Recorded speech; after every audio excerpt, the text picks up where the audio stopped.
बहुत शुक्रिया समी भाई। सबको अस्सलाम वालेकुम एंड वेलकम। दुआ के साथ के अल्लाह करे आप सब मदद से हों इस मुश्किल टाइम में।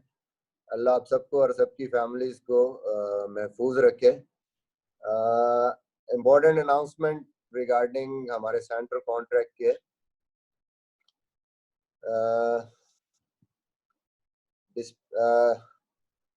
वीडियो नहीं आ रही। आवाज आ रही है आपकी? आपकी वीडियो क्लियर है। आपकी वीडियो क्लियर है मिसबा। जी जी जी जी, आप प्लीज कंटिन्यू करें। सबसे पहले तो इम्पोर्टेंट अनाउंसमेंट है जाहिर है हमारी रिगार्डिंग सेंटर कॉन्ट्रैक्ट। और एक डिस्पाइट अ टफ चैलेंजिंग और अनसर्टन एनवायरनमेंट है, सबको पता है कोविड-19 सिचुएशन जैसी है। Still I think it's a good thing कि PCB is going to announce the center contracts to 18 players manage कर रही है PCBs को, जो कि 1 जुलाई से स्टार्ट होगा। और दिस रिफ्लेक्ट्स कि पाकिस्तान क्रिकेट बोर्ड प्लेयर्स के बारे में केयर कर रहा है और इस इवन डिफिकल्ट सिचुएशन में भी दे आर थिंकिंग अबाउट कि हाँ जी प्लेयर्स को हमने कैसे उनका ख्याल रखना है और कैसे आगे लेके चलना है। और यहीं पे मेरे ख्याल में इस सेंट्रल कॉन्ट्रैक्ट से प्लेयर्स को एक श्योरिटी, क्लैरिटी और सर्टेनिटी भी आएगी फॉर द नेक्स्ट 12 मंथ्स। जो भी हमने क्रिकेट खेलनी है जिसमें कि टेस्ट मैचेस हैं, 9 टेस्ट मैचेस हैं, 6 ओडीआईज हैं और 20 के करीब T20s हैं, प्लस एशिया कप है, world cup, T20 world cup है। तो एक क्लैरिटी आ जाएगी जब प्लेयर्स को पता होगा ये सेंट्रल कॉन्ट्रैक्ट्स हैं और हम कहाँ अपने आप को देखते हैं आगे 12 महीने में, किस तरीके से हमने क्रिकेट खेलनी है। स्ट्रिक्टली मेरे ख्याल में परफॉर्मेंस को ज़हन में रखा गया है और मेरिट को ज़हन में रखा गया है। और इन नामों में जो भी लिस्ट या जो भी हमने डिसीजन किया उसमें मेरे सेलेक्टर्स के साथ भी पूरे तरीके से मुशावरत हुई है, ऑन बोर्ड है वो भी। अब मैं सेलेक्ट ये नाम अनाउंस करूंगा कैटेगरी वाइज और आप लोग देख लें इसको। सबसे पहले कैटेगरी ए अनाउंस करूंगा, उसमें 3 लोग हैं, बाबर आजम, अजहर अली, शाहीन शाह अफरीदी। ये 3 लोग कैटेगरी ए में है। कैटेगरी बी में Asad Shafiq, Haris Suhail, Mohammad Abbas, Abid Ali, Shadab Khan, Yasir Shah, Sarfaraz Ahmed, Shan Masood and Mohammad Rizwan. Category C में इमामुल हक, इमाद वसीम, फखर जमान, उस्मान खान शनवारी, नसीम शाह, इफ्तिखार अहमद। आई थिंक कि ये मीडिया रिलीज में ऑलरेडी आपने देख भी लिया होगा इसको। और इम्पोर्टेंट चीज़ ये है कि 18 सेंट्रली कॉन्ट्रैक्टेड प्लेयर हैं जिनको जिनमें 4 ऐसे हैं जो कि एक कैटेगरी प्रमोट हुए हैं और 3 ड्रॉप हुए हैं एक कैटेगरी नीचे, और 9 जो है ब्रिटेन की हैं इसमें और 2 न्यू एडिशंस हैं जिसमें इफ्तिखार है और नसीम शाह जिन्होंने परफॉर्म किया और परफॉर्मेंस करके वो सेंट्रल कॉन्ट्रैक्ट के अंदर आए। यहाँ पे ये भी बताऊंगा कि एक नई कैटेगरी इंट्रोड्यूस कराई गई है, इमर्जिंग प्लेयर्स कैटेगरी, जिसमें कि यंग जो बॉलर है हमारे पास, जो यंग लड़के हैं उनको मोटिवेट करने के लिए और इंसेंटिव उनको देने के लिए 3 लोगों के नाम, 3 लोगों को उसमें रखा गया। That is Mohammad Hasnain, Haris Rauf and Haider Ali. यहाँ पे एक और इम्पोर्टेंट चीज़ भी कहना चाहूँगा कि इनके अलावा ज़ाहिर है सबके जहनों में ये सवाल होगा कि बहुत सारे लड़के ऐसे हैं कि जो हमारे डिफरेंट स्क्वाड्स में है, T20 में है या वनडे में है या टेस्ट में है, जैसे खुशदिल शाह है, जैसे फवाद आलम है, ये लोग, मूसा खान, ये लोग सेंटर कॉन्ट्रैक्ट में नहीं। ऑब्वियसली लिमिटेशंस है, हम सबको बहुत ज़्यादा नंबर उसका नहीं बढ़ा सकते। तो PCB is working on creating an elite category in domestic contracts, जहाँ पे बाकी प्लेयर्स से ऊपर इनको A+ या कुछ ऐसी एलीट कैटेगरी इंशाल्लाह देंगे, ताकि इनको वो थोड़ा सा एक अप्रिसिएशन वहां से, और in between the team centre contract centre जो है उसके बीच में कहीं पे इनको इंसेंटिव्स मिले। ये एक मेरे ख्याल में इम्पोर्टेंट चीज होगी और इससे प्लेयरों को काफी फायदा होगा। आई थिंक कि इस कॉन्ट्रैक्ट में यंगस्टर्स को कोशिश किया हमने कि इनकरेज करें आगे पाकिस्तान के लिए क्रिकेट खेलने के लिए भी, और हमारी जो विजन और स्ट्रेटजी हो यही है कि आगे फ्यूचर के लिए हम जितना भी इन यंगस्टर्स को प्रिपेयर करें ताकि इन लॉन्गर रन में पाकिस्तान को सर्व कर सकें। I think apart from the centre contract, एक दो और इम्पोर्टेंट चीज़ें हैं जो कि कैप्टनसी के हवाले से जिनको मेंशन करना यहाँ पे ज़रूरी है कि आई थिंक क्लैरिटी है हमारी रेड बॉल और वाइट बॉल की कैप्टनसी के हवाले से। For the next 12 months Azhar को टेस्ट क्रिकेट का कप्तान एक्सटेंड किया है, जो कि बोर्ड ने भी और चेयरमैन साहब ने भी उसकी अप्रूवल दी है। And Babar will be the captain for white ball T20 and one day, and he will be the vice captain for the test matches also. So ये भी क्लैरिटी है, ये भी मेरे ख्याल में काफ़ी डाउट्स को ख़त्म करेगा, और वी आर क्लियर, और आप लोग भी और प्लेयर भी क्लियर होंगे कि how we are moving forward in terms of captaincy. यहाँ पे शाहीन शाह को बहुत बहुत मुबारकबाद दूंगा कि उसने अपनी शेर मेहनत से, हार्ड वर्क से और अपनी परफॉर्मेंसेस से कैटेगरी ए में जगह बनाई है, और नसीम शाह और इफ्तिखार सेंटर कॉन्ट्रैक्ट में आए हैं अपनी परफॉर्मेंस से। तो आई थिंक बहुत बहुत मुबारक हो उनको। सबसे इम्पोर्टेंट चीज़ regarding 3 of the senior players हमने के जो परफॉर्मर्स रहे हैं पीछे, it was a tough decision, Amir, Wahab and Hasan Ali, कि उनको सेंट्रल कॉन्ट्रैक्ट से बाहर करना। It was a tough call. सबसे पहले रिगार्डिंग हसन अली को आई थिंक 30 अप्रैल से दोबारा वो उसकी जो इंजरी है, बैक इंजरी, वो उसको दोबारा से अकर हुई है, और he is going through the rehab and everything, so he is not fit at the moment to play. But अच्छी चीज़ ये है कि बोर्ड पूरी तरीके से उसको सपोर्ट कर रहा है, उसका रिहैब भी चल रहा है, और इंशाल्लाह उसकी कोशिश की जाएगी तो उसको दोबारा फिटनेस की तरफ लाया जाए, चाहे उसके लिए उसको कहीं बाहर भेजना पड़े, जैसे भी है। इंशाल्लाह बोर्ड उसको पूरी तरीके से सपोर्ट करेगा और मेक श्योर करेगा कि वो फिट होकर दोबारा फील्ड पे आए।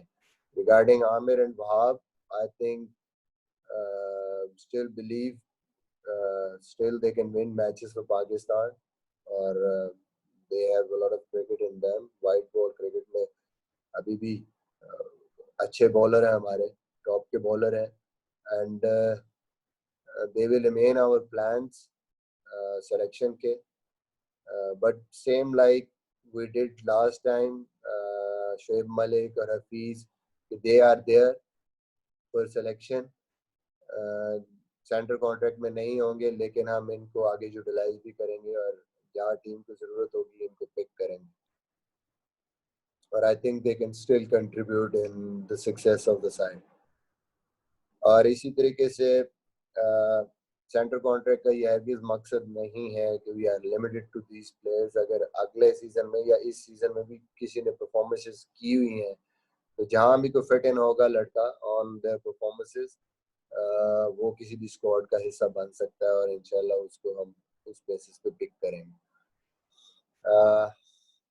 Lastly, congratulations to all the players जिन्होंने अपनी जगह बनाई है इस सेंट्रल कॉन्ट्रैक्ट में अपनी परफॉर्मेंसेस से, सॉलिड परफॉर्मेंसेस से for the season 2020 to 2021. I hope it will go well.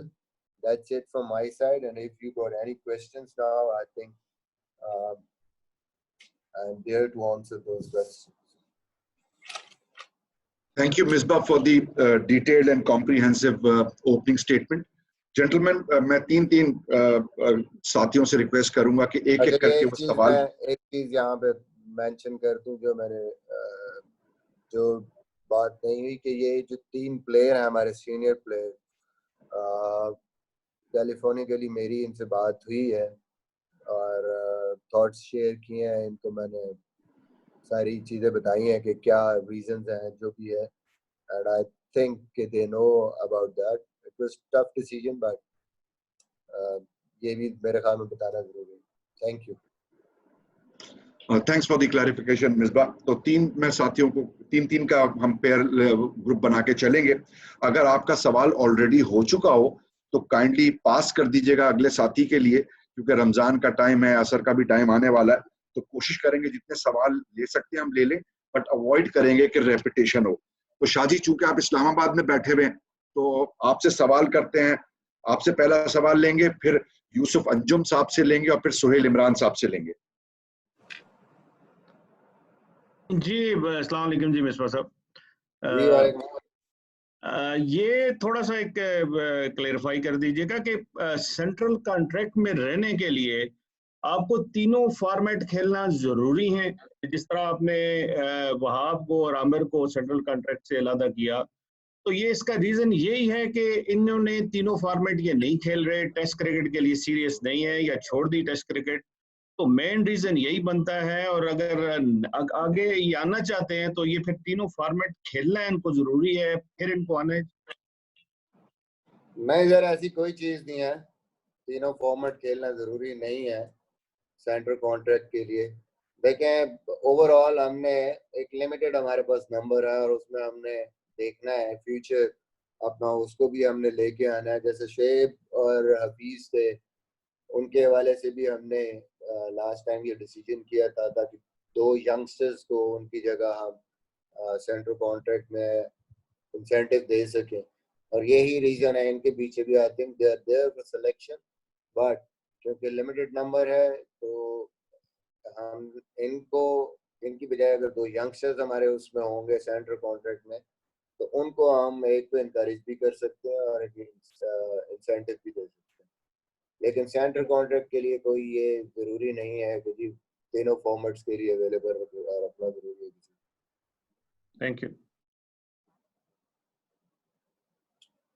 Thank you जी. Thank you. यूसुफ अंजुम साहब और सुहेल इमरान. इस बार मैंने सिर्फ ये पूछना है कि आपने एमर्जिंग खिलाड़ियों को इसमें 3 कैटेगरी में रखा, जिन खिलाड़ियों को, क्या वो भी सेंट्रल कॉन्ट्रैक्ट का अगर हिस्सा है? तो फिर ये तादाद तो मेरे ख्याल में 21 बनती है, अगर 18 की बजाय जो प्रेस रिलीज में लिखा गया कि ये 18 खिलाड़ी हैं. तो ये अगर 3 को इनको भी शामिल किया जाए तो फिर ये 21 खिलाड़ियों की तादाद बनती. दूसरा ये कि क्या इस कैटेगरी में या जो आपने जो सिफारिशें दी थी उसमें कोई खिलाड़ियों के मुआवजे में इजाफे के हवाले से भी आपने कोई रिकमेंडेशन दी थी? देखिए, ये तो ये आप जैसे भी समझ लें, बेसिकली ABC तो 18 है. इमर्जिंग कैटेगरी एक मतलब एक नई चीज क्योंकि ना इसलिए उसको अलग रखा है. मुआवजे के हवाले से ऑब्वियसली काफ़ी चीज़ें हैं जो बोर्ड कोशिश कर रहा है उसको बेहतरी की तरफ ले जाने की. इन टर्म्स ऑफ शायद आपको ये है कि ओवरऑल जो रिटेनर फीस है या मैच फीस उसमें शायद आपको लगे कि नहीं है, बट डिफरेंट चीज़ों पे बात हो रही है, डिफरेंट चीज़ें बोर्ड वर्कआउट कर रहे हैं जिसमें कि इम्प्रूवमेंट्स आएंगी प्लेयर्स की उसमें. लेकिन ज़रूरी चीज़ ये है इस टाइम पे आपको भी पता है दुनिया कट डाउन कर रही है सारी चीज़ें क्योंकि सिचुएशन ऐसी है क्रिकेट नहीं हो रही. But still Pakistan cricket board की अच्छी चीज़ ये है कि दे आर ट्राइंग कि इस टाइम पे भी प्लेयरों को हम प्रॉपरली लुक आफ्टर करें, बजाय उनको कोई कट डाउन हो उनको हम बेहतरी की तरफ लेके जाएं। तो इंशाल्लाह मेरे ख्याल में कुछ चीज़ें बेहतरी की तरफ जाएंगी जिन पे काम। Thank you Misbah. मिसबा मैं आपसे ये पूछना चाहूँगा कि सरफराज अहमद से वनडे की कप्तानी भी ले ली गई, उनकी डिमोशन भी हुई बी कैटेगरी में। सरफराज अहमद सितंबर के बाद से आपके किसी टीम में शामिल नहीं रहे। टेस्ट के कप्तान अजहर अली से पूछा भी गया तो उनका यही कहना था कि शायद जो टीम बन चुकी है उसमें वो फिट इन ना हो सके। तो अब आप अगर सरफराज अहमद बी कैटेगरी में उनको रखा गया है और कहा भी जा रहा है कि वो आपके प्लान्स में शामिल है, आगे क्रिकेट काफी है, तो किस फॉर्मेट के लिए आप चाहेंगे एज ए चीफ सेलेक्टर और हेड कोच कि वो आपके लिए एक यूटिलिटी प्लेयर अब भी साबित हो सकते हैं? मेरे ख्याल में Sarfaraz is there for all three formats. अगर आप देखें तो अभी भी हम देखें तो क्योंकि ये सिलेक्शन कमेटी और सारे हम यही समझते हैं कि रिजवान इस टाइम पे टीम में है, बट उसके बाद जो नेक्स्ट हमारी वो है वो सरफराज ही है। इसी वजह से उसको वैल्यू किया गया। ऑब्वियसली कप्तान नहीं है अभी, टीम का पार्ट नहीं है, इसीलिए कैटेगरी डिमोट हुई है, but still I think he is there.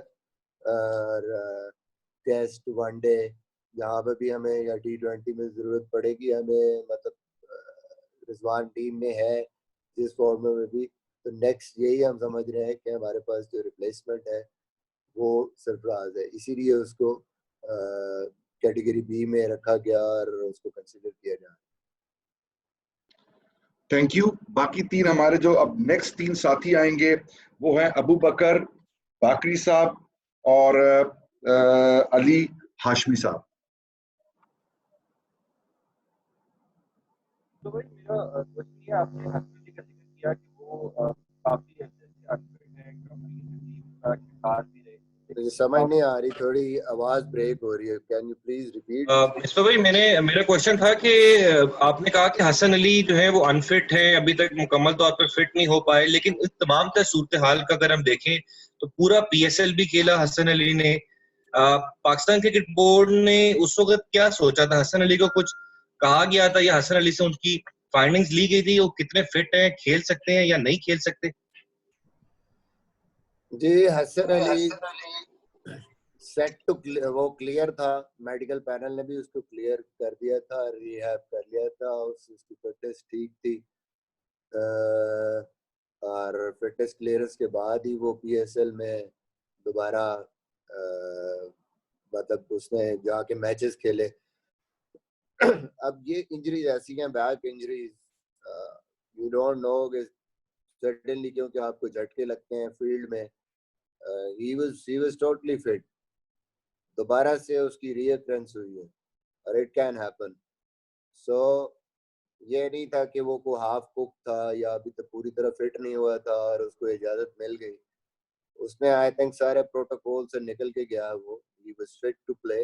उसने पहले प्रैक्टिस मैचेस भी खेले, उसने सारा कुछ करके पूरी तरीके से तैयारी के साथ वो गया। एंड अगेन ही गॉट, शायद कहीं डाइव करते हुए फील्डिंग, कहीं भी कुछ भी हो सकता है, तो दोबारा से इसको ये चीज स्टार्ट हुई जो कि अभी है। एंड आफ्टर जस्ट उसकी एग्जामिनेशन और सारा कुछ करने के बाद अभी तक कोई टाइम लिमिट कोई डिटरमिन नहीं है कि कितनी देर लगेगी उसको। वी फील फॉर हिम, वो मेहनती लड़का है, अपना 100% देता है और हमेशा टीम के लिए लड़ता है। तो that's why I think cricket board is doing the right thing कि उसको पूरी तरीके से सपोर्ट कर रहा है। पहले भी किया है जब वो इंजर्ड हुआ, अब भी कोशिश कर रहे हैं कि ये इसका प्रॉपरली रीहैब हो या जो भी इसका इलाज है और इसको प्रॉपरली फिट करके वापस लाए। मिसबा, मेरा आपसे सवाल यह है कि पाकिस्तान क्रिकेट बोर्ड की जो नई मैनेजमेंट है, स्पेशली वसीम खान और आप लोगों ने मिलके पाकिस्तान क्रिकेट के डोमेस्टिक स्ट्रक्चर को PM की ख्वाहिश के ऊपर तब्दील किया और लाखों करोड़ों रुपए खर्च किए। इसमें नुमान अली ने 54 विकेटें हासिल की और इनके साथ जो कि बैटिंग में थे वो इमरान बट नंबर 1 थे।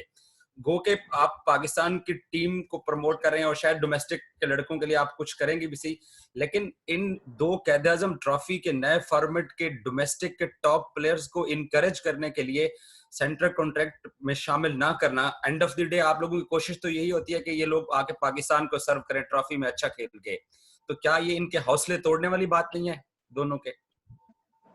देखिए, मेरे ख्याल में यहाँ ये समझने की जरूरत है कि central contract basically international cricket के लिए, और जहाँ पे जो भी प्लेयर नीचे से परफॉर्म करके आता है उसके लिए सिलेक्शन के दरवाजे खुले हैं, वो आए, सिलेक्ट हो टीम में, परफॉर्म करे एंड फिर इंटरनेशनल परफॉर्मेंस से विन करे सेंट्रल कॉन्ट्रैक्ट। हम ये इस कॉन्सेप्ट को छोड़ दें सेंटर के, हम डोमेस्टिक की परफॉर्मेंस पे सेंट्रल कॉन्ट्रैक्ट विन करें। इस तरह तो हमारे जो स्क्वाड्स में फवाद आलम है, वितरी परफॉर्मेंसेस करके आया, पार्ट है, बट क्योंकि एक लिमिट रखनी होती है, हम इसको ये नहीं कर सकते कि सेंट्रल कॉन्ट्रैक्ट को 25 या 30 कर दें। मुश्किल है, आपने 19-20 और ऑलरेडी उसमें आपके इंटरनेशनल प्लेयर्स जिन्होंने परफॉर्मेंसेस की हैं वो हैं, और उनकी बेसिस पे उनको ये सेंट्रल कॉन्ट्रैक्ट, इसीलिए ये इस पे काम हो रहा है कि एक अप एंड अबव एक कैटेगरी ऐसी बनाई जाए, एलीट कैटेगरी, कि जिसमें वो सारे डोमेस्टिक क्रिकेट के जो टॉप परफॉर्मर्स हैं इवन टीम में भी आ जाते हैं और वहाँ भी उनको मौका नहीं मिला प्रॉपर इंटरनेशनल क्रिकेट का, तो वो वहाँ पे उस कैटेगरी में उनको एक मतलब रिमार्केबल उसकी इम्प्रूवमेंट के साथ एक अमाउंट मिले फाइनेंशियली और एक्नॉलेज्ड हो उनकी परफॉर्मेंस, तो वो इंशाल्लाह उसको वहाँ पे इन प्लेयरों को जिनकी परफॉर्मेंसेस हैं, और सिर्फ परफॉर्मेंसेस नहीं है, ये चीज भी ज़हन में रखें, उसमें ये भी जरूरी है कि आगे फ्यूचर में वो पाकिस्तान टीम के लिए कहाँ स्टैंड करते हैं, कहाँ हमें उनकी जरूरत है, ये भी बेस करेगा वो जो कैटेगरी होगी उसको अवॉर्ड करते हैं।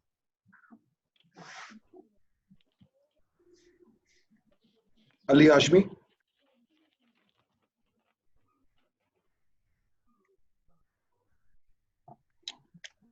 ओके, शायद अली हाशमी हमारे साथ नहीं है। आगे बढ़ते हैं, अब्दुल रशीद शकूर साहब, शाहिद हाशमी साहब और जुबैर नजीर साहब। मिसबा, जिस तरह भी आपने कहा कि सरफराज जो है वो प्लानिंग का हिस्सा है आपके प्रेस रिलीज में, और अभी भी आपने बात की, तो एक चीज बड़ी अजीब मालूम होती है कि एक तरफ तो उनको कॉन्फिडेंस मतलब दिया जा रहा है कि हाँ वो अभी भी मतलब इस सर्किट का हिस्सा है, इस सिस्टम का हिस्सा है, लेकिन जिस अंदाज से मतलब हमने देखा कि एक ऐसा खिलाड़ी जिसकी वर्ल्ड कप के आखिरी के 4-5 मैच वो जीता हो, आखिरी की वो वनडे सीरीज जीता हो, और फिर उसको कप्तानी से हटाने का फैसला, तो इसमें क्या आपसे मुशावरत थी या ये चेयरमैन का अपना फैसला था? देखिए, मुशावरत तो होती है obviously, but at the end आपको पता है कि कैप्टनसी का जो है वो ज़ाहिर decision, final decision is always with the chairman. So I think in the longer run एक डिसीजन किया गया है, क्या चलो वाइट बॉल में अगर बाबर को लिया गया है तो लॉन्गर रन में एक डिसीजन करें कि ठीक है, अब बहुत ज़्यादा कप्तान होने से बेहतर है कि आप किसी एक को अगर आपने जिम्मेदारी दी है, ट्रस्ट किया है, तो just go with that. But overall I think Sarfaraz, जाहिर है कि हमें पता है कि still he is a valuable player, और फॉर्म की वजह से उसके साथ टीम से बाहर हुआ है, और फॉर्म जो है वो जैसे ही फॉर्म बेहतर आपकी होती है उसने प्रूव किया हुआ इंटरनेशनल क्रिकेट में, and I think he is there.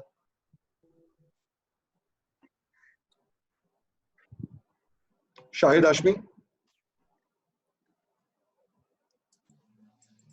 Okay, Shahid नहीं है तो जुबैर नजीर जी। अस्सलाम वालेकुम।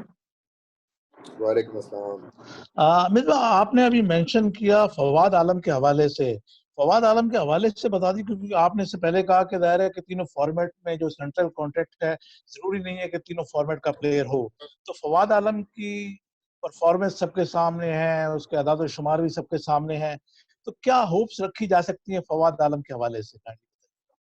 जी बिल्कुल, he is in consideration team के साथ भी, टेस्ट भी, होपफुली उसको जब भी चांस मिले सेंटर कॉन्ट्रैक्ट का मैंने पहले भी कहा कि हम कोशिश करेंगे कि उसको फिलहाल जब तक वो नहीं खेल रहा इंटरनेशनल क्रिकेट उस वक्त तक हम उसको इंसेंटिव वाइज करें, नीचे जो एलीट कैटेगरी बनाएंगे। एज वो जैसे खेलता है, परफॉर्म करता है, then I think on that performance he will be eligible for central contract also. So इंशाल्लाह वी आर लुकिंग फॉरवर्ड उसको। पहले ही मैंने कहा है कि सिलेक्शन के हवाले से किसी पे कोई रिस्ट्रिक्शन नहीं है if someone is in central contract और नॉट, वो है वहां पे और उसको उसी तरह कंसिडर किया। ओके हमारा शाहिद हाशमी और अली हाशमी दोनों ने रिजॉइन कर लिया है, तो अली हाशमी पहले सवाल पूछ लें और फिर शाहिद हाशमी। मिसबा मैं ये पूछना चाह रहा था कि अब चूंकि एक बहुत लंबा अरसा टीम का, बेशक आपने लड़कों के सारों के टेस्ट वगैरह भी ले लिए हैं, लेकिन क्या आप समझते हैं कि अभी थोड़ा सा बुलाकर लड़कों को कैंप वगैरह किया जाए ताकि ये सब लोग दोबारा से जब अब मौका मिले, जब इंटरनेशनल क्रिकेट आए तो उसके लिए तैयार हो। दूसरा मैंने ये पूछना था कि अगर फर्ज करें इंटरनेशनल क्रिकेट नहीं होती तो क्या लड़कों को हम इसी तरह ही रखेंगे या कुछ आपने प्लान किया है कि उनको ग्राउंड में बुलाकर भी कुछ थोड़ा सा तैयार किया जाए? देखें बिल्कुल प्लानिंग सारी है हर लिहाज से। मैंने पहले ये जो एक मीडिया कॉन्फ्रेंस हुई थी इसमें कहा था कि हर किस्म के हालात के लिए डिफरेंट प्लान है and hopefully things are getting better. और पूरा इस पे काम हो रहा है कि किस तरीके से हम दोबारा इनको ग्राउंड पे ला सकते हैं स्टेजेस में, कि 1-on-1 सेशंस के लिए आ सकते हैं, फिर हम इनको किस तरीके से ग्रुप में ला सकते हैं और फिर एज अ होल टीम कब प्रैक्टिस कर सकते हैं। तो सारी चीज़ों पे काम हो रहा है इंशाल्लाह। जल्द ही जैसे ही सिचुएशन और थोड़ी बेहतर होती जाएगी, क्लैरिटी आती जाएगी, ये ज़रूरी है। ग्राउंड में लाए बगैर तो देखें ज़ाहिर आप क्रिकेट नहीं खेल सकते। और आगे आपने जब भी खेलना है कोशिश तो यही है कि जितनी जल्द हो सके हम वापस ग्राउंड में आए और अपनी रेगुलर नॉर्मल जो एक्टिविटीज़ है वो बहाल करें। बट ऑब्वियसली इम्पोर्टेंट, सबसे इम्पोर्टेंट इस टाइम लोगों की जिंदगियां हैं, लोगों की सेहत है, ना सिर्फ प्लेयरों की बल्कि पूरा जो भी हमारी कम्युनिटी है उसकी सेहत। तो उसको जाहिर है उस पर कंप्रोमाइज नहीं हो सकता। हाँ, उसको लेके उसको प्रॉपरली लुक आफ्टर करने के बाद उसका कोई खतरा नहीं है, फिर हमने प्लान करना। और वो इंशाल्लाह प्लानिंग हो रही है। लेट्स सी इंशाल्लाह जल्दी हम कुछ ना कुछ इसको करेंगे।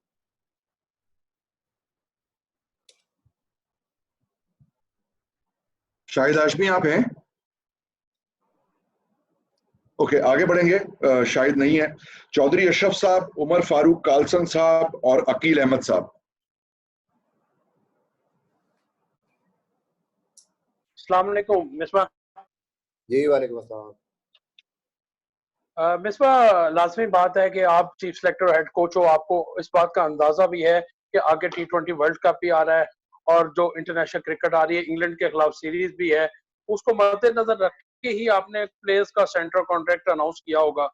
तो इसमें फ़हीम अशरफ और आसिफ अली शामिल नहीं है, ये दो प्लेयर्स आपके इसमें नहीं है। आसिफ अली को अगर मर्जिंग में भी शामिल कर लिया जाता तो बेहतर था। तो आपके प्लान में हिस्सा में नहीं है, तो इन लोगों का क्या है? सेकेंडली, इंग्लैंड के खिलाफ जो सीरीज है उस हवाले से क्या कोई अपडेट आपके साथ शेयर है? आपने प्लेयर्स को उसके लिए कोई तैयार किया है ज़हनी तौर पर? देखें सबसे पहले तो आपने प्लेयर्स की बात की। देखें ये प्लान्स में सारे प्लेयर हैं। मैं पहले कहा है कि एक लिमिटेड नंबर है हमारे पास सेंट्रल कॉन्ट्रैक्ट का, और जो बहुत ही यानी कि हमारे लिए इम्पोर्टेंट वो एक नंबर था, keeping in view the future, वो हमें हमारे ज़ाहिर हमारे पास रिस्ट्रिक्शंस है। हम कोई 25-30 नहीं कर सकते, हमने 20 या 21 अराउंड दैट फिगर एक रखना है। उसका ये मतलब नहीं कि आसिफ है या फ़हीम है, वो जिन भी स्क्वाड्स में आएंगे अपनी परफॉर्मेंसेस पे we can still pick them. लेकिन सेंट्रल कॉन्ट्रैक्ट को फिर वही सेंट्रल कॉन्ट्रैक्ट को विन करने के लिए मैं वही कह रहा हूँ कि आपको टीम में आना है, आपको परफॉर्मेंस करनी है, फिर ऑटोमेटिकली आपको जो है वो सेंट्रल कॉन्ट्रैक्ट मिलेगा। इसका ये मतलब नहीं है कि वो किसी लाइन में नहीं है या किसी सिलेक्शन की तरफ उसमें नहीं है। They will definitely be in their regional contract. दूसरी जो चीज है, इंग्लैंड के हवाले से अभी तक कोई फाइनल कोई क्लैरिटी नहीं है। जैसे ही आएगी तो इंशाल्लाह, प्लानिंग हुई है, जैसे ही हमें को उस पर ग्रीन सिग्नल मिलेगा और एक क्लैरिटी मिलेगी कैसे हम उसको लेके चल सकते हैं, वी विल अप्लाई दैट और इंशाल्लाह उसके मुताबिक तैयारी शुरू करेंगे। Thank you. Umar Farooq Carlson और फिर अकील अहमद। जी थैंक यू मिस्टर भाई। जितनी भी कैटेगरीज है जो प्लेयर स्लॉट किए गए हैं, दे ऑल मेक सेंस और आपके पास एक्सप्लेनेशन है उनको स्लॉट करने की। जब रिजवान नहीं खेल रहे थे, सरफराज मेन आपके थे और रिजवान जो थे वो बैकअप थे सरफराज के। अब रिजवान आपके मेन फ्रंट पे कीपर है और सरफराज ज़्यादा बैकअप खेल रहे हैं। हर कैटेगरी में हर प्लेयर की कोई जस्टिफिकेशन है। सरफराज का बी कैटेगरी में होना, जब वो खेल ही नहीं रहा है, उनसे कप्तानी भी ले ली गई तीनों फॉर्मेट में कंसीडर भी नहीं किए जा रहे प्रेजेंटली, और उनके पिछले 12 महीने या चले 8 महीने की परफॉर्मेंस भी देख लें तो वो भी इतनी खास नहीं है। तो उनको बी कैटेगरी वो किस तरह अर्न कर रहे हैं आपके नजरिए से? देखें, ये जो आप किसी की भी परफॉर्मेंस देखते हैं, जो क्राइटेरिया है उसमें आप प्रेजेंट परफॉर्मेंस देखते हैं ऑब्वियसली, बट जो value of the player on the past performances for Pakistan, ये जो भी है वो भी बड़ी इंपॉर्टेंट। अगर आप कुछ प्लेयर्स देखेंगे तो उनकी लास्ट ईयर हमारा ओवरऑल परफॉर्मेंसेस में टीम का कोई इतना अच्छा नहीं था, हिकअप्स हैं, परफॉर्मेंसेस काफी प्लेयर्स की ऊपर नीचे हुई हैं, but still on their potential के पास की परफॉर्मेंसेस और उनके जो पोटेंशियल है उसकी बेसिस पे हमने उनको कोशिश किया बैक करने का, उनको बहुत ज्यादा डिमोट ना करें, उनको ऐसी जगह पे रखें क्योंकि हम समझते हैं कि ये कम बैक कर जाएंगे, अपनी परफॉर्मेंसेस को बेहतर कर लेंगे।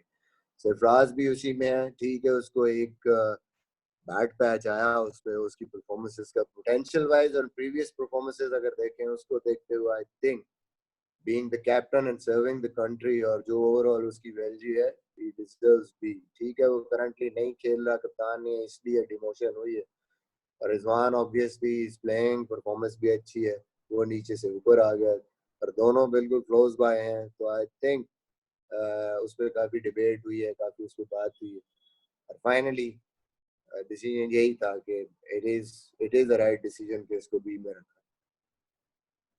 Thank you. अकील साहब हैं?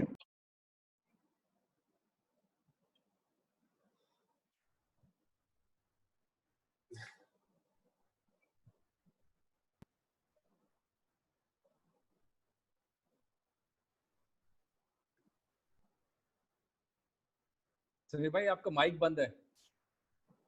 बिलाल अकील, हाफिज शहबाज और साइंसी साहब।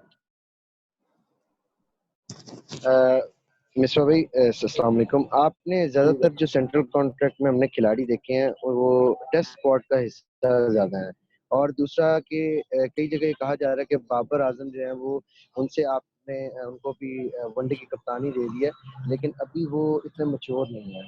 इस पर आप क्या कहें? नहीं, मेरे ख्याल में ऐसी बात नहीं है। परफॉर्मेंस बेस्ड सेंट्रल कॉन्ट्रैक्ट्स दिए हैं और आगे इस चीज़ को देखते हुए दिए हैं कि कौन प्लेयर हमें ज़्यादा सर्व कर सकता है डिफरेंट फॉर्मेट्स में। ऐसी चीज़ नहीं है, बैलेंस है एक, और कोशिश यही है कि जो परफॉर्मर्स हैं, फिटनेस परफॉर्मेंस उस बेसिस पे हम प्लेयर्स को इसमें रिटेन करें या रखें। बाबर की जहाँ तक बात है, आई थिंक अगर हम 2023 के वर्ल्ड कप को देखते हैं, Babar is now captaining the T20 side, top class performer है। इट्स द राइट टाइम कि यहीं से हम उसको लेके चलें, वो मैच्योर हो, और टिल उस वक्त तक अल्लाह करे वो खेलता रहे, ऐसे परफॉर्मेंस करते रहे और पूरी तरीके से वो मैच्योर हो जाए, तो लॉन्ग टर्म प्लानिंग है।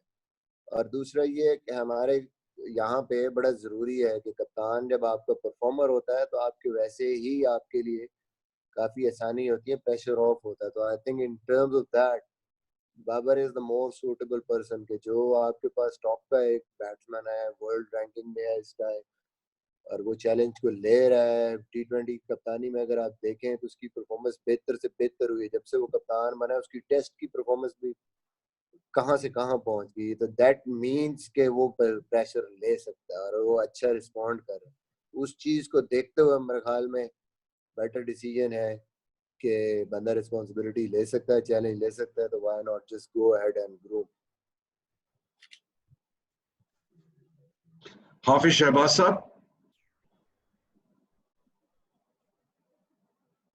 ओके, साइंसी। जी मिसबा भाई, मेरा ये सवाल है आपसे कि मोहम्मद आमिर और वहाब रियाज, आपने कहा कि उनसे बात भी हुई फोन के ऊपर, उनको एतमाद में भी लिया और सारा कुछ, लेकिन हम क्या ये समझे कि उनको टेस्ट जो है क्रिकेट छोड़ने की उन्हें सजा दी जा रही है स्टिल? मैंने ऑलरेडी वैसे काफी इस चीज का जवाब दिया है आपको कि ऐसी कोई बात नहीं है। देखिए, पहले भी मैंने कहा है कि दिस इज जस्ट क्योंकि लिमिटेड नंबर है हमारे पास, और हम चाह रहे थे कि ये तो हमारी सिलेक्शन में भी है, हर जगह है, ऑलरेडी इनको हम कंसिडर भी कर रहे हैं, सारा कुछ है। अभी इनकी जगह हम दो अगर यंग बॉलर्स को इंसेंटिव्स दे दें इसमें, तो I think that can cover our future prospect also. So यही एक रीजन है, अदरवाइज देयर इज नथिंग कि यार इनको हमने कोई सिलेक्ट नहीं करना या हम नहीं देख रहे या हम सोच रहे हैं कि इनकी क्रिकेट नहीं है। That is their value is there and they are there for selection just like Hafeez and Malik. आगे बढ़ते हुए अनस सईद, याकूब साहब, और मैं फिर देख रहा हूँ शाहिद हाशमी साहब वापस आ गए, बट पहले अनस सईद, फिर याकूब साहब और फिर शाहिद हाशमी। मिसबा भाई, मेरा सवाल है कि आपने किस तरह जो है वो प्रेफर किया है उस्मान शनवारी को आमिर पर वहां पे, और साथ जो शनवारी की जगह हमारे पास एक और ऑप्शन भी थी मूसा खान की, तो आपने उन्हों को क्यों नहीं कॉन्ट्रैक्ट में शामिल किया है, इसकी थोड़ा सी वजाहत करते हैं। जी, मूसा की बात यह है कि मूसा अभी देखेंगे इंटरनेशनल क्रिकेट बहुत कम खेला है, और इंटरनेशनल क्रिकेट में कोई ऐसी परफॉर्मेंस नहीं है कि भाई हम कहें कि हमने सेंट्रल कॉन्ट्रैक्ट अवार्ड करना है उसको भी उसी कैटेगरी में इंशाल्लाह लेके जाएंगे, क्योंकि वो आ रहा है और इमर्जिंग हम देख रहे हैं उसको, तो वो जो इलीट एक कैटेगरी बनाएंगे इंशाल्लाह, ऐसे प्लेयरों को वहाँ लोग आफ्टर करेंगे। जब वो खेलेगा आगे, ही इज देयर, पाकिस्तान के लिए परफॉर्मेंस करेगा, जैसे नसीम शाह ने अपनी जगह बना ली सेंट्रल कॉन्ट्रैक्ट में, he will definitely get the chance और खुद बहुत परफॉर्मेंस करके वहाँ पे आ सकता है। शनवारी की बात जहाँ तक, शनवारी ऑन एंड ऑफ जब भी खेला है, शनवारी परफॉर्मेंस इज देयर, डोमेस्टिक में भी परफॉर्मेंस, तीनों फॉर्मेट्स भी खेल रहा है। लास्ट मैच में 5 आउट किए हैं वनडे में, उससे पहले भी 4 आउट किए हैं उसके। अनफॉर्चुनेटली उस तरीके से वो खेला नहीं, but his performances are consistently there, so that is the reason, fitness wise, formats, और फिर उसकी परफॉर्मेंसेस इंटरनेशनल क्रिकेट की, तो आई थिंक ही डिजर्व्स के वो उस सेंट्रल कॉन्ट्रैक्ट में रहे। जहाँ आमिर की बात है वो मैंने आपको बता दिया कि they are there for selection and this and that, no issues और रिस्पेक्ट, और सिर्फ यंगस्टर्स एक दो को रखने के लिए उनको सेंट्रल कॉन्ट्रैक्ट में नहीं रखा। याकूब साहब।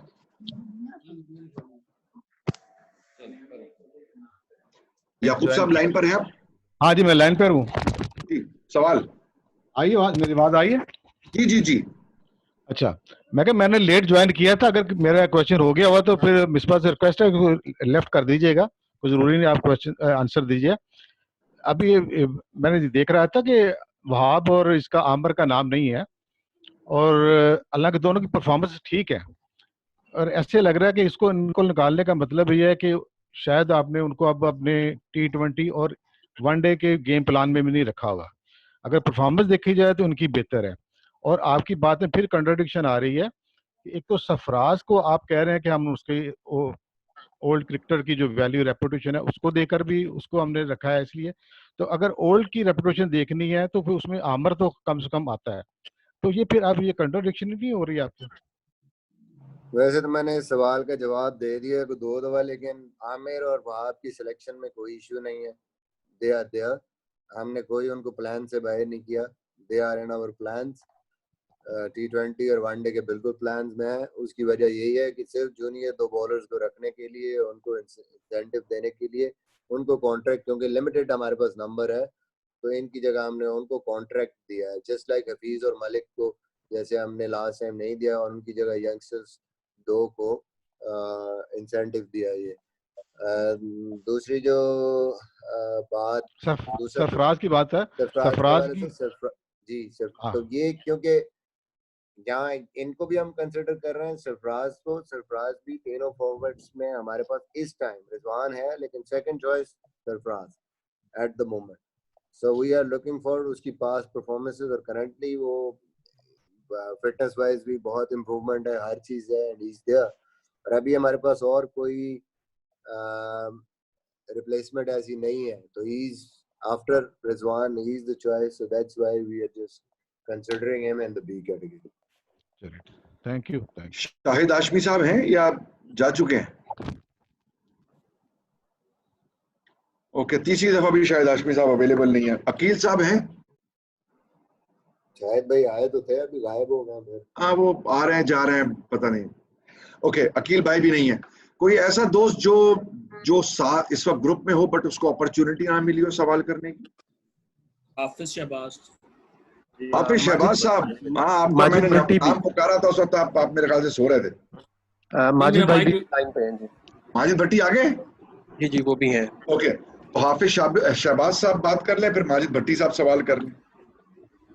मिसबा, अगर आप देखें जिस तरह आपने सेंट्रल कॉन्ट्रैक्ट अनाउंस किया है, कुछ लोगों का ये कहना है, खासतौर पर सोशल मीडिया में हम देखें तो कह रहे हैं कि पाकिस्तान क्रिकेट बोर्ड शायद जल्दी में अपनी जल्दी फैसले कर बड़ी जल्दी फैसले कर रहे हैं, जैसे सेंट्रल कॉन्ट्रैक्ट का फैसला है। और फिर इसमें यह भी लग रहा है कि सरफराज अहमद का जिस तरह लिया गया, तो कहा यह जा रहा है कि जो सोशल मीडिया के ऊपर एक मुहिम चली, जिस पहले कहा कि वो सी कैटेगरी में जा रहे हैं, तो उस प्रेशर में आप लोग हैं, तो क्या इसका भी कोई तासुर है? और दूसरा, आपने जैसे बात की कि सरफराज रिजवान के बाद सरफराज आपके पास सेकंड चॉइस है, कामरान अकमल इस वक्त देखें तो रिजवान और सरफराज दोनों से बेहतर परफॉर्मेंस दे रहे हैं, तो क्या वो आपके प्लान का हिस्सा हैं इन द फ्यूचर या नहीं? देखिए, प्लान्स का हिस्सा तो सारे हैं। ये कोई चीज नहीं है कि भाई कोई भी प्लेयर अगर डोमेस्टिक क्रिकेट खेल रहा है, परफॉर्मेंस कर रहा है, तो वो प्लान का हिस्सा नहीं है। आफ्टर ऑल, जब आप डिस्कशन करते हैं, जब आप फाइनल सिलेक्शन करते हैं, तो आप इन सारी ऑप्शंस पे डिस्कस करते हैं, डिफरेंट चीज़ें देखते हैं, उनकी फिटनेस देखते हैं, उनकी कमिटमेंट देखते हैं, उनकी ओवरऑल परफॉर्मेंसेस देखते हैं, उनकी वैल्यू स्पेशली कीपर्स की देखते हैं कि कीपिंग क्या है, फिटनेस क्या है, बैटिंग क्या है, सारे एस्पेक्ट्स देख के आप एक वैल्यू देखते हैं और देखते हैं कि हाँ जी कौन सा। तो उस हवाले से अगर देखा जाए तो अभी जो एक यूनानिमस सबका कंसेंसस है, सिलेक्शन कमेटी है सबका, कि हाँ जी नंबर 1 रिजवान इस टाइम हमारा खेल रहा है, तो नंबर 2 हमारे पास सरफराज है, प्रीवियस परफॉर्मेंसेस भी हैं वो ओवरऑल हमारे। Kamran is there, obviously his performances and this and that more suited to T20 cricket, but let's see उस टाइम पे जब सिलेक्शन होगी T20 की, उस टाइम पे इसको बैठ के देखेंगे कि हाँ जी कौन फिट इन होता है, किसको हमने पिक करना। दूसरा ये सोशल मीडिया का प्रेशर वाली बात है कि इसमें भी कोई प्रेशर लिया आप नहीं, कोई ऐसी चक्कर नहीं, हमें तो पता भी नहीं है सोशल मीडिया पे कोई ऐसी चीज है। आई थिंक सब किसी ने ऐसी कोई चीज ही नहीं थी, सब इस पे कन्विंस थे, कहीं पे ऐसी चीज नहीं थी कि भी इसको खामखा सी में ले जाना या बाहर निकालना। I think everybody was convinced, unanimous decision था, इस पे कोई ऐसी चीज नहीं। ये लोग समझते हैं बाद में उनका किया हुआ डिसीजन आ जाता तो वो समझते हैं कि हमारी वजह से जो डिसीजन होना होता है वो तो होता है फैक्ट्स एंड फिगर्स पे, वो इस पे नहीं होता कि किधर को कैंपेन। अगर इस पे देख के किया जाए तो फिर तो मेरे ख्याल में फिर तो मीडिया बोल ही होगा, सोशल मीडिया। शहबाज सिर्फ एक चीज रिमाइंड करा दूं जो बिस्बा ने बिल्कुल शुरू में कही थी, वो ये थी कि इस वक्त 6 हफ्ते पहले, ऑल्दो कॉन्ट्रैक्ट 1 जुलाई से लागू होंगे, बट 6 हफ्ते पहले अनाउंस करने का ऑब्जेक्टिव ये है कि प्लेयर्स को क्लैरिटी, सर्टेनिटी देना, उनको अश्योरेंस देना, ताकि वो प्लानिंग करनी शुरू कर दें। और बहुत दिन पहले ये बात हुई थी कि हम अपने प्लेयर्स को प्रोटेक्ट करेंगे, वो हमारा एसेट है, और ये उसी का कंटिन्यूएशन है। तो ये बात जो मिसबा ने शुरू में कही थी वो मैं आपके सवाल के ऊपर ऐड कर देता हूँ। माजिद भट्टी साहब आप सवाल पूछ लें, फिर हमारे दोस्त उस्मान भट्ट।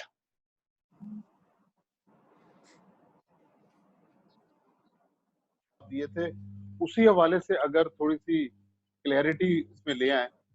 एक जो सरफराज की कप्तानी के हवाले से आप कह रहे थे कि शायद चेयरमैन ने वहां अपने पावर्स यूज किए, क्योंकि अगले 6 महीने तक तो पाकिस्तान का कोई वनडे असाइनमेंट फिलहाल तो नजर नहीं आ रहा, लेकिन आज आपने वनडे का कप्तान चेंज कर दिया। दूसरा, प्लेयर्स के जो मावजों के हवाले से था, सेंट्रल कॉन्ट्रैक्ट के जो पैसों के हवाले से, अगर आपको इसमें कुछ इंफॉर्मेशन है या अगर समी बता सकें कि क्या पैसे बढ़ाए जा रहे हैं, कम किए जा रहे हैं, या उन्हीं पैसों को बरकरार रखा जा रहा है जो लास्ट ईयर। पैसों के हवाले से सर उसमें कोशिश की जा रही है, काम नहीं किए जाएंगे। हालांकि कोविड की सिचुएशन है, मुश्किल सिचुएशन है, मतलब इस टाइम पे काफी difficult, but the board is trying कि यार हम इसको प्लेयर्स को इसमें जो है वो कोशिश करें कि इंसेंटिव दें और एटलीस्ट वो रहे, और कुछ बेहतरी अगर किसी चीज कुछ चीज़ों में आए और एक फार्मूला वर्कआउट करने की कोशिश करें, आई थिंक कुछ ना कुछ बेहतरी होगी उसमें। और कप्तानी के हवाले से आई थिंक पहले मैंने इस चीज़ का काफ़ी क्लियरली वो दिया कि एक सिंपल सी नंबर 1 तो ये चीज़ है कि जो भी डिसीजन है ऑब्वियसली सबकी उसमें राय है, अल्टीमेट पावर्स चेयरमैन के को ये डिराइव करने की कोशिश नहीं करनी चाहिए कि किसका डिसीजन है किसका नहीं है। At the end of the day unanimous decision होता है, obviously chairman is the ultimate power. ठीक है 6 महीने तक को वनडे नहीं है, बट एक क्लैरिटी के लिए आई थिंक कि क्लियर हो जाए चीज़ें और डिसीजन जो भी है वो सामने आ जाए। और उसकी वजह यही है कि बाबर एक में कप्तानी कर रहा है, रिस्पॉन्डिंग वेल, परफॉर्मेंस अपनी भी अच्छी हो रही है। 2023 अगर हम ज़हन में रखते हैं, वाई नॉट के क्लैरिटी करें और उसको ज़्यादा से ज़्यादा इस टाइम पे ग्रूम भी करें, एक्सपोजर भी दें। भट्टी साहब, आपने जो सवाल पूछा रिम्यूनरेशन के हवाले से, ये मैं आपको श्योर कर रहा हूँ कि सब में बेहतरी है और उसकी डिटेल्स आप सारे दोस्तों के साथ बहुत जल्द शेयर की जाएंगी।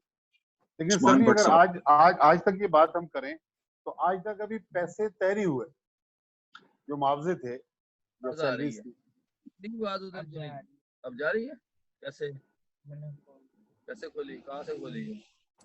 सॉरी जी भट्टी साहब, कोई क्रॉस टॉक हो गई।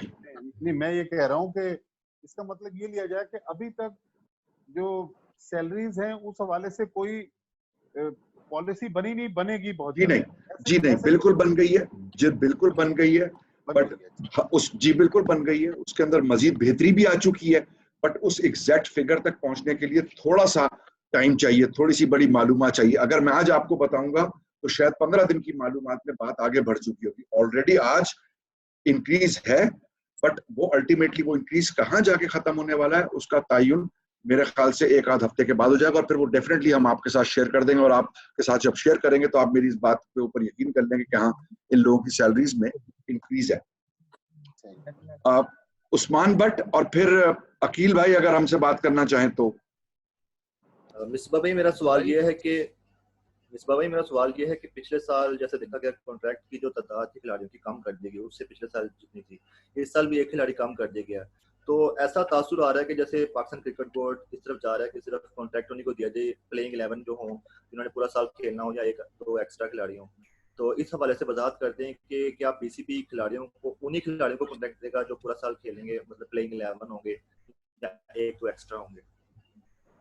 लेकिन ये मकसद नहीं है। मकसद ये है कि सेंटर कॉन्ट्रैक्ट को बिल्कुल आम नहीं कर देना चाहिए। मकसद ये है एक ऐसी तादाद होनी चाहिए कि कंपटीशन परफॉर्मेंस और फिटनेस बेस पे प्लेयर्स उसको विन करें अपनी पोजीशन को सेंटर कॉन्ट्रैक्ट में। ये कोई मकसद नहीं कि जो खेल रहा है तो वो बस तादाद बढ़ती जाए, 21 से 22, 25, 30 करते जाए। मकसद ये है कि कम्पिटिटिवनेस लेके आए हैं उसमें, और एक प्लेयरों के अंदर कैटेगरीज के लिए सेंटर कॉन्ट्रैक्ट को लेने के लिए इंटरनेशनल क्रिकेट पे पाकिस्तान के लिए मैच जीतने, परफॉर्मेंस करने और उसकी हंगर हो और एक कंपटीशन। और यही वजह है कि उसको लिमिटेड करने की कोशिश की है। और जब ये लिमिटेड होंगे तो फिर ये भी आसानी होगी कि जो प्लेयर इस लेवल तक पहुंचेंगे, इसको अर्न करेंगे, वो प्रॉपरली उनको जो है वो प्रॉपर तरीके से फाइनेंशियल रिवॉर्ड्स भी मिलेंगे। उसके जितने ज्यादा होते जाएंगे वो डाइल्यूट होता जाएगा और कंपटीशन लेवल भी कम होता जाएगा। तो that is the reason behind. की लाभ है? आवाज आ रही है मेरी? ओके, कोई और दोस्त साथी जिसको शायद अपॉर्चुनिटी ना मिली हो सवाल करने की? अस्सलाम वालेकुम। कोई ऐसा दोस्त जिसको अपॉर्चुनिटी ना मिली हो सवाल करने की? अभी भाई अकील भाई बोल रहे हैं, उनकी आवाज शायद आप लोगों तक नहीं आ रही है। आवाज कुछ लोगों को आ रही है, कुछ को नहीं आ रही है अकील साहब की। नहीं, अकील साहब की आवाज हमें नहीं आ रही। मिसबा आपको आ रही है? नहीं सर। अकील आपकी आवाज हम में से किसी को नहीं आ रही है। आपके सिर्फ होठ हिलते हुए नजर आ रहे हैं बट आवाज नहीं आ रही। चले, काफी सवाल हो गए हैं, वैसे तो सारा कुछ हो गया है। ओके नेक्स्ट, वैसे सवाल हो गए मुझे। अगर किसी को समझ में आया हो कि अकील ने क्या सवाल पूछा है तो उनके बिहाफ पे प्लीज मिसबा से सवाल पूछ ले। नहीं, अकील भाई कह रहे हैं कि चलें ठीक है, काफी सवाल हो गए, अच्छा सेशन हो गया। ओके, ऑलराइट, बहुत बहुत शुक्रिया आप सब दोस्तों का ज्वाइन करने का। Thank you very much for your time. इसके अलावा अगर आपके कोई क्वेरीज हो या कंसर्न्स हो तो आप please feel free to touch base with me, या रजा हैं या इमाद हैं या एहसन है। Thank you very much for your time. Misbah, thank you very much for your time. Gentleman, इफ्तार मुबारक, और उससे पहले असर और मगरिब की नमाज भी है, याद रखिएगा। Thank you very much. Thank you जनाब, थैंक यू।